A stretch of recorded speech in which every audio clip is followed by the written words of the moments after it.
No matter how hard we attempt to conceal our dishonest behavior, other people usually find out about it. And occasionally, even years later, the facts can surface to assist in the resolution of a challenging case. To assist in resolving a challenging matter years later. In West Virginia, a state in the United States, a real-life detective story happened.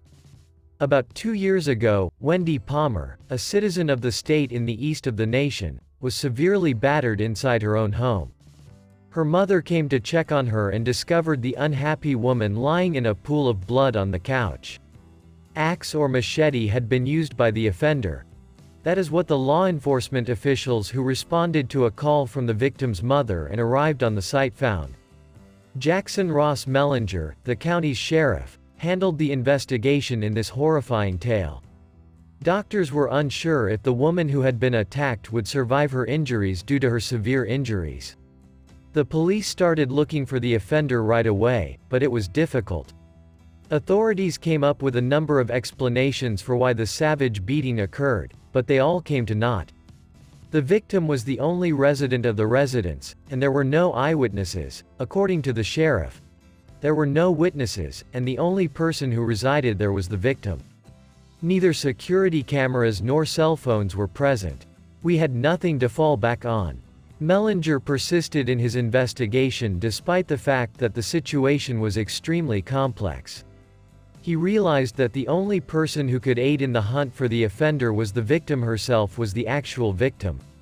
Wendy, on the other hand, was at a hospital with a focus on providing long-term care for the seriously ill.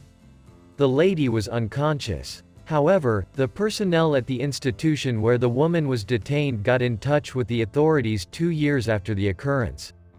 The Wendy Palmer beating case changed course after that phone call. The victim had serious brain damage, but was no longer unconscious, the hospital personnel informed the police. 2 years had passed when Wendy awoke from her coma.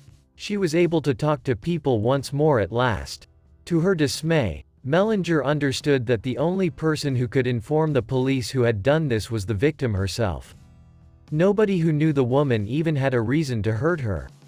And now it appears that Wendy was the one who could identify the offender.